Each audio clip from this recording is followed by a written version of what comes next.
Le RPT uni poursuit ses manœuvres d'intimidation et d'agression pour empêcher le candidat de l'ANC de faire campagne. C'est ce que nous pouvons lire au titre de la déclaration liminaire qui a sanctionné la conférence de presse tenue ce mardi 11 février 2020 par le parti de Jean-Pierre Fabre à son siège. Mesdames et messieurs les journalistes, l'objet de la présente conférence de presse est de porter à votre connaissance et à travers vous, à l'intention de l'opinion nationale et internationale ainsi que de la communauté internationale, les dérives liberticides du parti au pouvoir au moment où tous les 7 candidats à l'élection présidentielle du 22 février 2020 sont appelés à faire campagne sur toute l'étendue du territoire national, quelle que soit leur couleur politique. C'est ce que nous pouvons lire au deuxième paragraphe de la présente déclaration. Selon les dires de la vice-présidente, les meetings du leader du parti Orange ont été empêchés respectivement vendredi 7 février à Saint-Cassé où les militants étaient obligés de recevoir leurs candidats sous un arbre. Le même jour à Tandouaré, sous prétexte et selon les dires du préfet, le candidat Fornia Singbe est à campagne dans la région. Lundi 10 février, plus tôt dans la matinée à Guinkouka, à 10h, la même scène s'est produite. Dans l'après-midi à Bassar, par des individus se réclamant du parti uni, arborant tricot, casquette et foulard à l'effigie du candidat Fornia Singbe ont aussi empêché le meeting. Le mardi 11 février à Sotobois, la même scène s'est encore reproduite. Tout ceci sous le regard impuissant de la FOSEP 2020.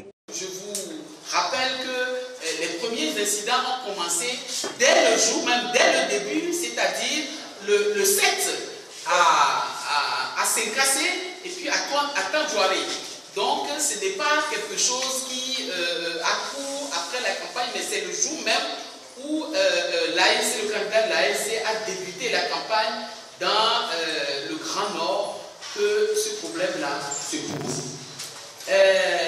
Ce problème est d'autant plus condamnable que ce matin à Sotobois, ce que les nervis du APT Uni qui ont envahi le lieu du meeting prévu pour la campagne, le meeting de l'ANC disait on ne veut pas te voir ici, va au sud.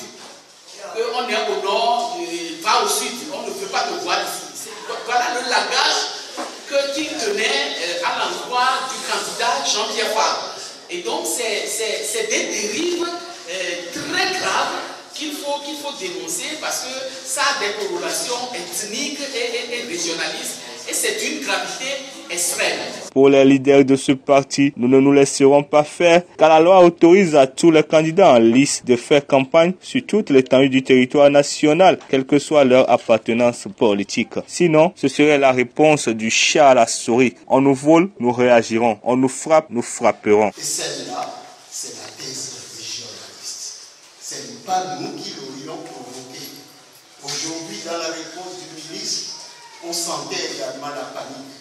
Parce que je n'ai jamais entendu M. Foucault-Précis intervenir avec cet énervement. C'était la première fois que je l'entendais répondre. Cela veut dire qu'il se savait accusé, il savait très bien qu'ils ont fait, ils ont commis une faute ou des fautes à travers le territoire septentrional. Il faudrait que cela s'arrête. Sinon, ce serait la réponse du chat à la souris. Nous l'avons dit au départ de la campagne, nous ne comptons pas nous laisser faire. On nous vole, nous réagirons. On nous frappe, on frappe. Il faut que sur ces points-là, les choses soient claires. Nous voudrions qu'on mène une campagne civilisée.